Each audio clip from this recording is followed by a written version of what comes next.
because he was saying before you talk anything about investing, you better have no credit card debt. You better have no personal loans. You better don't have a car that you need to pay off. You better don't have a unreasonable house to pay off.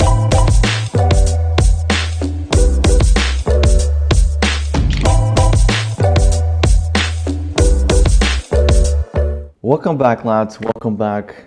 Another day in paradise. Today we're gonna talk about quick money versus long-term money. This is a question I came across last week because I see a lot of influencers talking about you have to invest, you have to put money aside, and don't waste any money right now, or like don't focus on the short term. So, Monish, you can kick things off. What do you think of that? And your thoughts to this?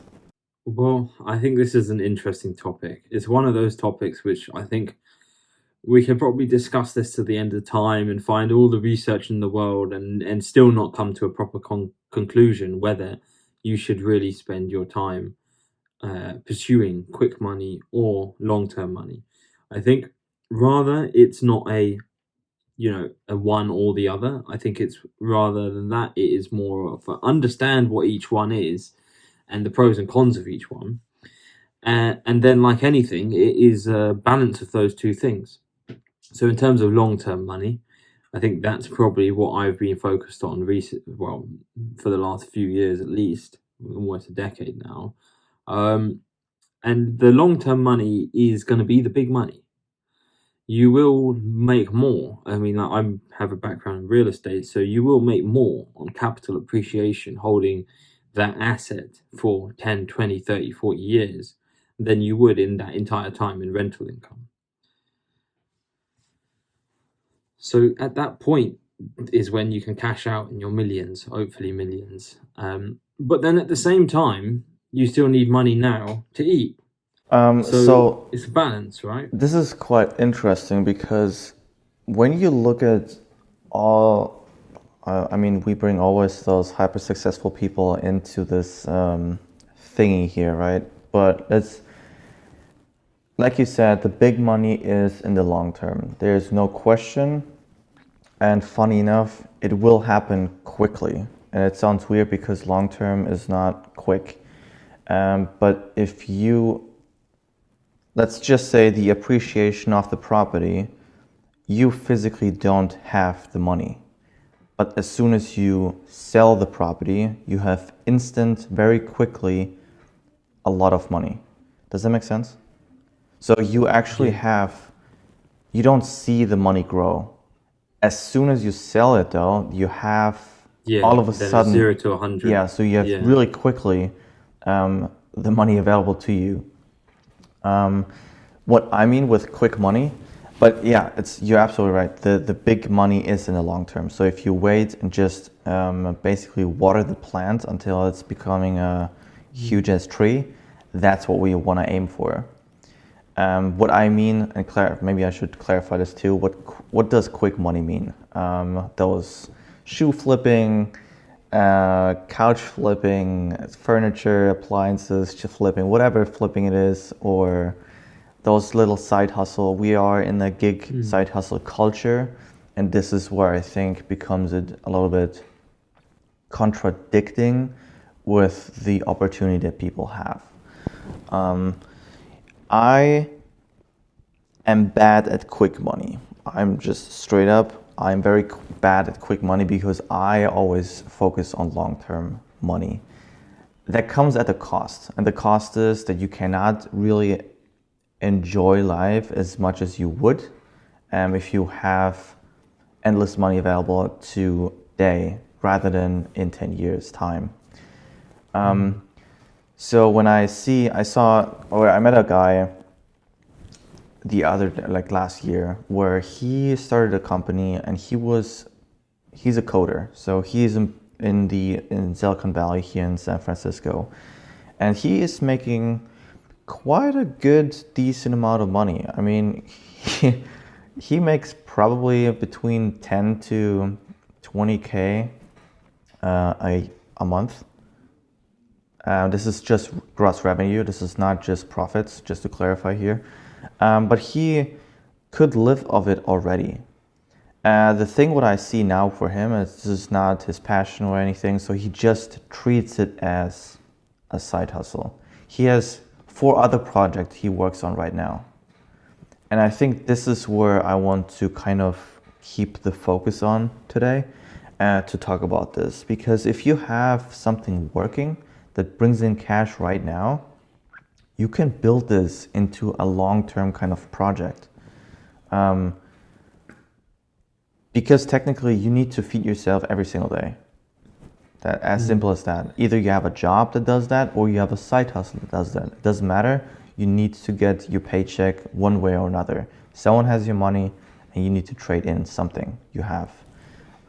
If you get a job, it's your time. If you have a side gig, it's value. And maybe it's an item because you're flipping stuff. That's all fine. I'm not shitting on any of those side hustles because everything does bring in money. So that's what we are here for anyways. I think it would be worth defining. Yeah, go on, finish your thought anyway. I just lost it, so it's fine. Sorry. It's okay. I think it would be worth defining the types of income. So there's 3 main types of income. The first is earned. So that is your trading time with money, which is everyone's job basically. You go in, clock in at 9, clock out at 5, and you get paid for those hours. The second is portfolio income, which is flipping stuff. So you buying the shoes, selling it for a little bit more or whatever it may be. And the third is passive income. So when you start to separate these out into which ones are quick money and which ones are long-term money, you realize that in fact, they actually feed into each other. So in that sense is that, yeah, I could go out and flip shoes or I could sell. And this is exactly what I did when I was younger, actually, is buying stuff for one price and selling it for slightly more. I used to buy stuff in bulk and then sell it. But then what do you do with that money that you get? Could you then invest long term? Well, maybe. But what happens if that's not that much? What would be the better thing to do is to invest it, yes, still for long term, but invest it in education, right? So that your skill set becomes better. Then now your quick money is not just making like 50p on every can of Coke that you sell, or if that even like 2, 3p, 10p, whatever it may be. Yeah. Or cents for Americans out there. Then you get to the point where you say, okay, I've put in a hell of a lot of work and not made much money, but I've learned maybe the art of sales, or I've learned to become consistent. Put that money into something that will teach you some more skills, like, for example, coding or some sort of design. Then maybe you can combine those skills, selling those simple items with the new skill of design or graphic design, for example. Combine those, now sell your graphic design stuff, which will then be, yes, quick money, but it's taken time to make because you've gone through those stages. Yeah. Right? So you can make that drawing in a night and then sell it. I don't really know how these things work. So if you can't make the drawing in a night, then don't come and.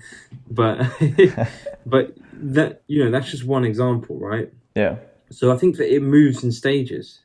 Then once you get to long-term money, in terms of real estate, which is what every single wealthy person out there is investing in real estate.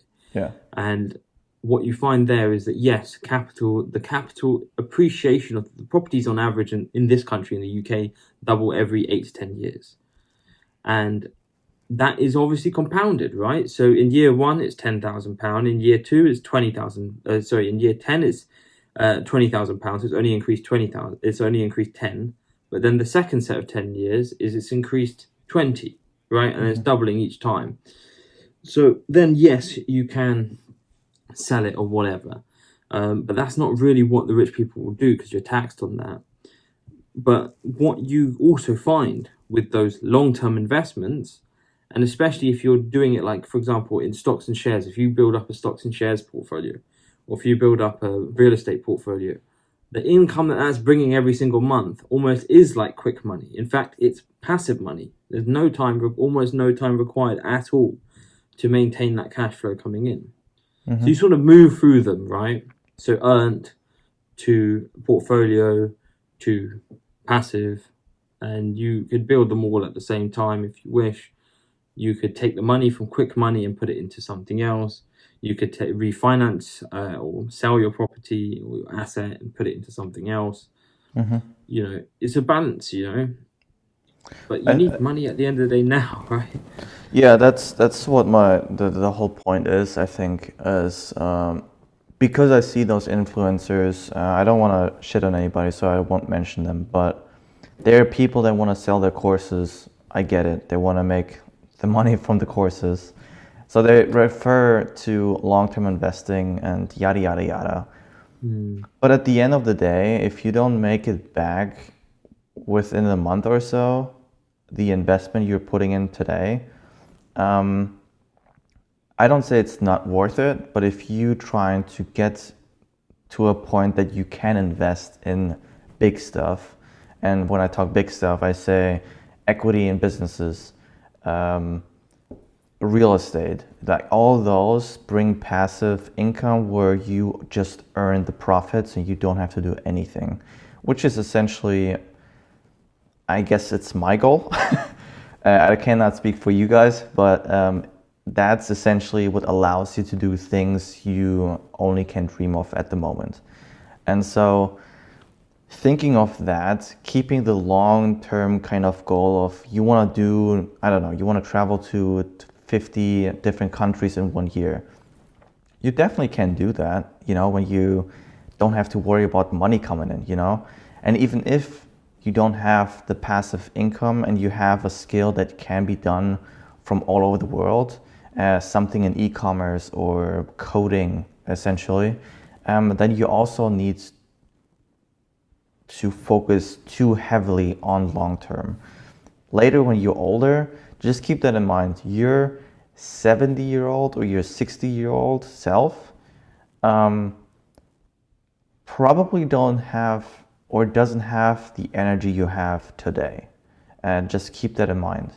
When you're older, you want to have maybe about 20% of energy wasted on actually the money piece, or 20% spent on money, or what is the term? Survival stuff. Everything else should just be joy, because once you're older, you don't have the capacity anymore. You don't have the general, you just can't operate in that manner what you do right now in your 20s and 30s, maybe even in your 40s, right? So you have that kind of block physically that you cannot remove with any type of skills except money, because this is how the world works. It's about the money, right?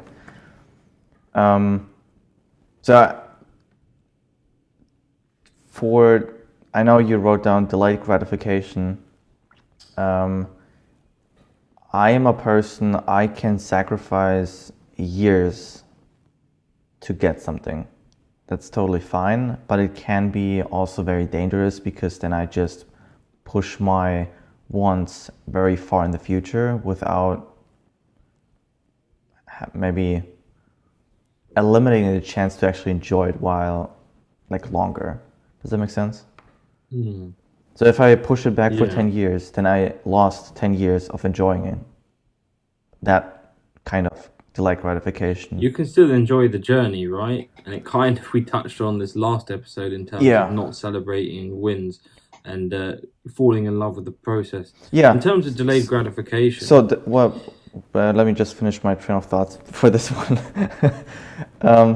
My point is this: I want to get the Mercedes-Benz GT63S AMG, and I don't want to be financially irresponsible, because this car costs 170K, I think, or 190, close to 200.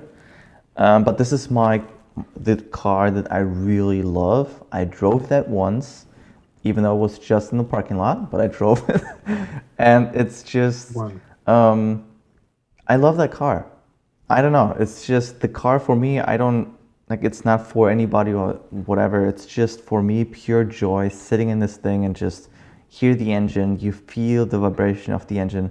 So yes, I want to delay it as much as I can to become financially responsible enough to make that buying decision. But I don't want to push it all the way up to my 70s or 80s, because then I'm definitely okay with having this kind of car. This is this type of delayed gratification that I don't want you guys to do. So there's like you guys need to find your own kind of balance.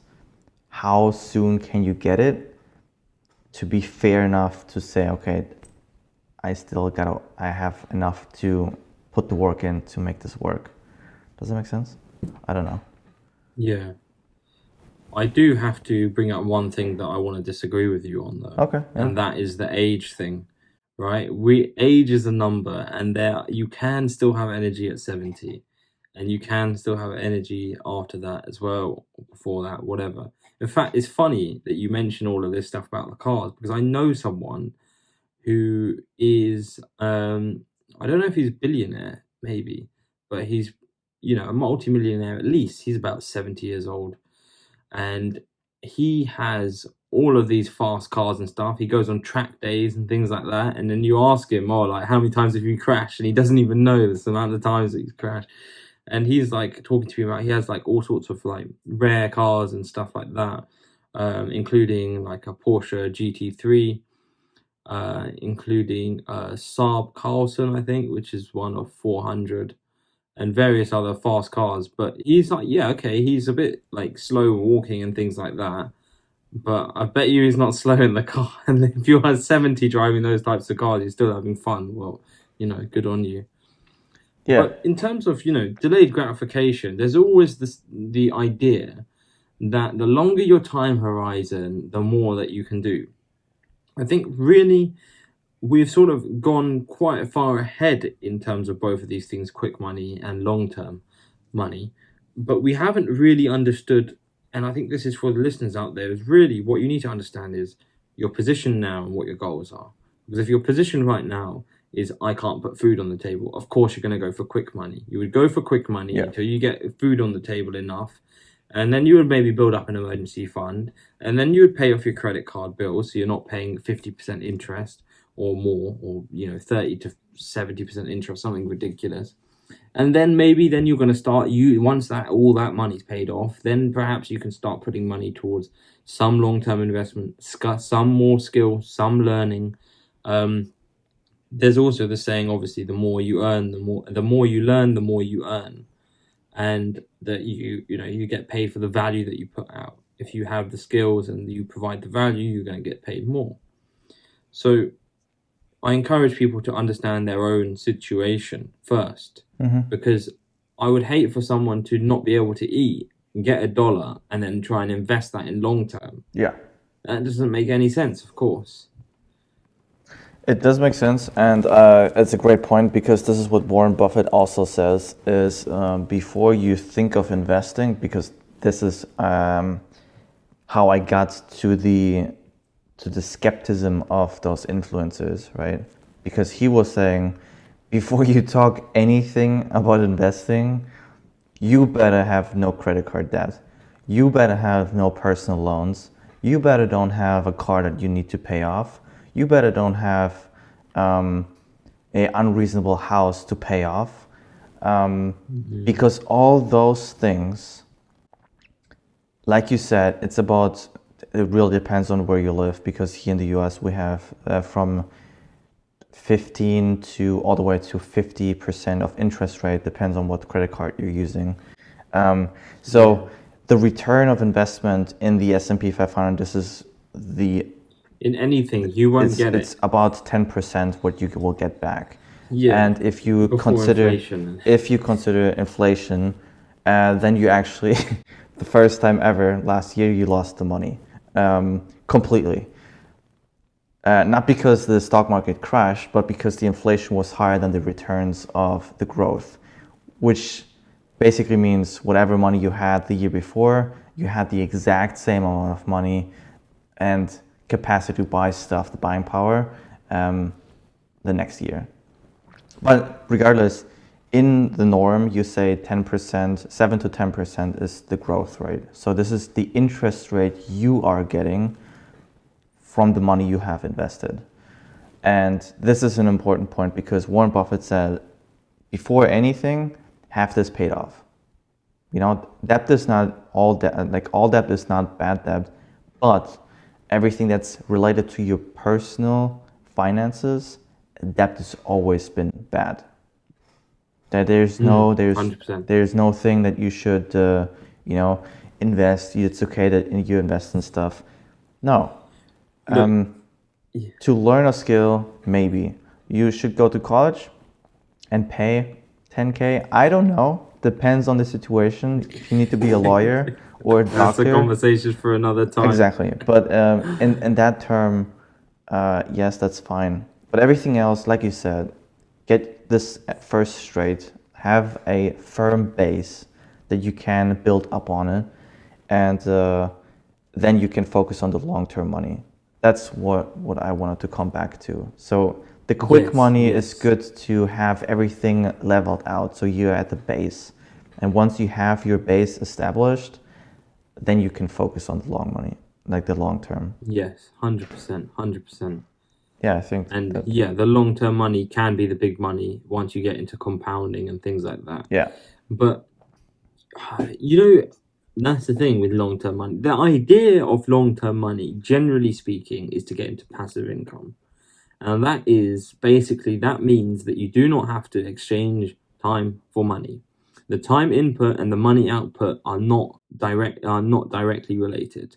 So that means that you could put in, say, 100 hours and then make way more than £10 an hour or something. I'm not going to do public maths, but there's also a rule. There's a couple of like sort of different sayings and rules in terms of retirement, and if you wanted to invest, and you can look up calculators online, say you're going to invest. The idea here with investing for long term is the longer that you invest, the more compounding happens, and therefore the more that you will get. So starting to invest £100 a month into passively managed index funds, for example, that are well diversified.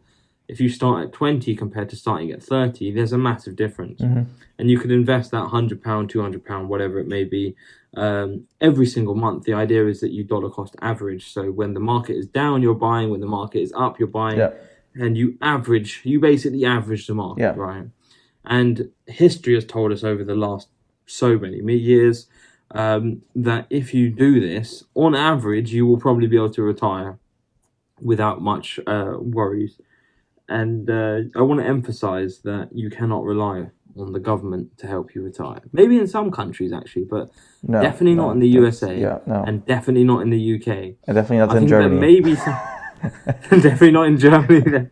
I think maybe in some of the... Except if you're foreign and you have like those supportive systems, then yes. But if you are a German citizen, you bite the grass. Let me tell you that. Yeah. Anyways, and it's a shame because they don't teach you it in school, do they, at all? Unfortunately, not. No. So that's a sad reality. But to that, I wanted also to point out, if we talk about investing, I want you to not think of just real estate. I don't want you to think of just the stock market. What I want you to do is think of what brings in money on a consistent basis without you having to put in any real effort in. So it means you can invest in, I don't know, like a sports team, for example. You can invest also in businesses, buy equity in firms. Think outside the box. It's not just stock market. It's just the easiest way to give you the broad understanding. But think outside the box, please. I think really actually here's a thing, a point to note, is that quick money is getting cash in your hand. Investing is preserving that capital. And in doing so, because you could invest in watches, for example, that will go up in value, yes, but you're not going to make passive income from. But at the same time, if you had that 20 grand in the bank, it will go down in value. Yeah. So investing is a way of essentially preserving capital, although that there are investment vehicles that can provide you with income as well. Yeah. And then also, just because we talk about passive income, because that's what our goal is, there was also, I unfortunately don't have the resources anymore, but I've seen a calculation, I think it was $6 million per person to retire and live stress-free. And if you want to pass this on, then you need to have a quarter, three-quarters of a million added to the retirement for your next generation per person. 6 million seems high. There's a rule out there called the 4% rule, which may actually be outdated as inflation has changed and things like that. I think I know what it was. It was 6.5 million. I think that's what it was. 6.5 million to preserve 3 generations. So you, your kids, and your grandkids. I see. Right. Yeah, I see what you mean. Yeah. So this, if you have this money in cash, this allows you to be free. Don't have to worry about anything.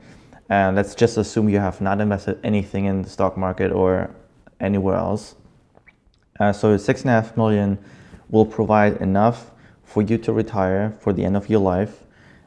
Will help you to have a mediocre life or like a median average life for your kids, and then also for their kids. And then the money is gone. So this is like the rule I've came across. I unfortunately don't remember where I've picked it up. But I have found it quite interesting because I think that's also true if you want to live that way as well. If you don't trust the investing game, understandable, because sometimes it just seems a little bit sus. You just need education in these things and learn, like, look, anything can, like, if I can turn to you and be like, look, in 10 years time I'm going to have, I don't know, $1 million or something in cash, you'd be like, how is that possible? But if you actually do the education, you do the maths, you understand it, you learn from a couple of different people, you do your own time and research, then maybe, don't believe everything that you hear, do your own research. Yeah, so the reason I say it's not necessarily about the knowledge, because did you hear about the investigation or the allegations against the Pfizer CEO? No. So what the CEO of Pfizer did, or a high-ranked CEO, first off, they actively manipulated COVID to make different variations so they can sell more vaccines. So that's number one. Wow. Second thing is he and Twitter had a communication that Twitter suppresses everyone who is talking negatively about vaccines. Really? Yeah. So those files that Elon Musk is releasing to the public, Yeah.